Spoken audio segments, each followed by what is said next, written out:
अस्सलाम वालेकुम स्टूडेंट्स, उम्मीद है कि आप अपने घरों में खैर खैरियत से होंगे। आज हम 10वीं जमात की इस्लामिया स्टार्ट करने जा रहे हैं और आज हमारी आयत नंबर 5 होगी और हमारी हदीस नंबर 15 होगी। और हमारा जो एक चैप्टर था तहारत व पाकीज़गी, वो हमारा इस वाले सेमेस्टर में एक ही चैप्टर है जो कि हम ख़त्म कर चुके हैं। आज हम आयत और एक हदीस पढ़ेंगे। सबसे पहले हम अपनी आयत की तरफ चलते हैं। अदरसो अलखामिसो, ये बे पार्ट है, तो ये टोटल हमारी आयत नंबर 5 है। सूरत अल-अहज़ाब, जो लोग खुदा के आगे सर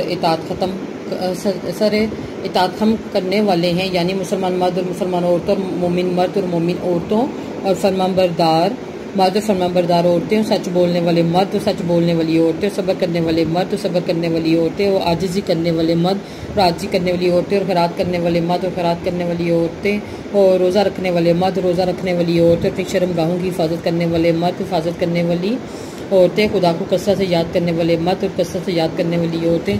कुछ शक नहीं कि अल्लाह ने इनके लिए बख्शिश और अजर अजीम तैयार कर रखा है। और किसी मोमिन मर्द और मोमिन औरत को हक़ नहीं कि जब खुदा और उसका रसूल सल्लल्लाहु अलैहि वसल्लम कोई अमर मुकर्रर कर दें तो वो इस काम में अपना भी कुछ इख्तियार समझे। और जो कोई खुदा और उसके रसूल सल्लल्लाहु अलैहि वसल्लम की नाफरमानी करेगा, वो सही कौम गुमराही में है। और जब तुम इस शख्स से जिस पर खुदा ने एहसान किया और तुमने भी एहसान के ये कहते थे कि अपनी बीवी को अपने पास रहने दो और खुदा से डरो, तुम अपने दिल में और बात को ठीक पोशीदा करते थे जिसको खुदा ज़ाहिर करने वाला था, और हम लोगों से और तुम लोगों से डरते थे। अल्लाह के खुदा इसका ज़्यादा हकदार है कि इससे डरो। और फिर जब ज़ैद रज़ी अल्लाह अन्हु ने इससे कोई हाजत मुतल्लिक ना रखी, यानी इसको तलाक दे दी, तो हमने तुमसे इसका निकाह कर दिया ताकि मोमिनों के लिए इनके मुँह बोले बेटों की बीवियों के साथ निकाह करने के बारे में जब वो इनसे अपनी हाजत मुतल्लिक ना रखें, यानी तलाक दे दें, कुछ तंगी ना रहे। खुदा का हुक्म मक्का पैगम्बर सल्लल्लाहु अलैहि वसल्लम पर इस काम में कुछ तंगी ना, जो खुदा ने इनके लिए मुकर्रर कर दिया। और जो लोग पहले गुजर चुके हैं इनमें भी यही खुदा का यही दस्तूर रहा है। खुदा का हुक्म ठहर चुका है। और जो खुदा के पैगाम जू के तू पहुँचाते हैं, इनसे डरते रहो और खुदा के सिवा किसी की से नहीं डरते, और खुदा ही हिसाब करने का काफ़ी। मोहम्मद सल्लल्लाहु अलैहि वसल्लम तुम्हारे मर्दों में से किसी के बाप नहीं, बल्कि अल्लाह के पैगम्बरों और नबियों की नबूवत की मोहर, यानी इसको ख़त्म कर देने वाले हैं, और खुदा हर चीज़ से वाकिफ़ है। इस बुक की लास्ट के अंदर आपको शॉर्ट सवाल भी मिलेंगे। आपने इन सवालों को, शॉर्ट सवालों को, आपके आंसर इसी आयत के अंदर है। 2-4 सवाल क्वेश्चन हैं, उसको आपने एज अ नोट्स अपनी कॉपी पे नोट डाउन करना है और उसको याद करना है। आज हमारी हदीस नंबर 15 है जी।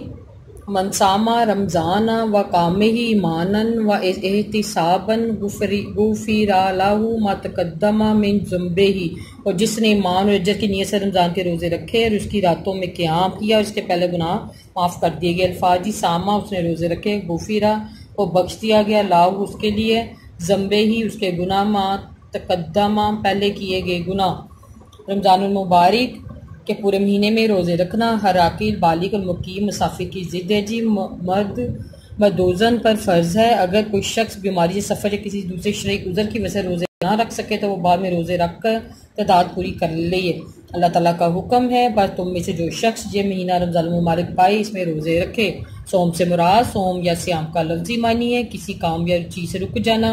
दीन में सोम या रोज़े से मुराद है सुबह सादिक से लेकर गुरूब आफ्ताब तक अल्लाह की इबादत की नीयत से खाने पीने, बाद दीगर माल से परहेज़ करना, यानी रोज़े की हालत में बाज़ वो चीज़ें और माल भी ममनू हैं जो वैसे भी बिल्कुल हलाल और जायज़ हैं। लिहाजा रोज़े की हालत में बुराइयों और बेहुदा बातों से परहेज़ ज़रूरी है। जो हमारी लास्ट वाली हदीस, इसी हदीस नंबर हमारा 15 थी और आयत नंबर हमारा 5 था। इसका एक चैप्टर था तहारत व पाकीज़गी, जो कि हम आपको ख़त्म कर चुके हुए हैं।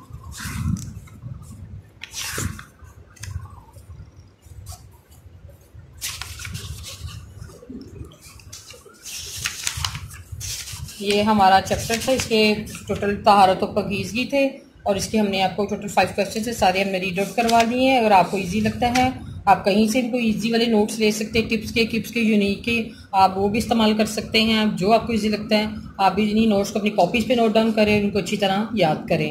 Thank you very much.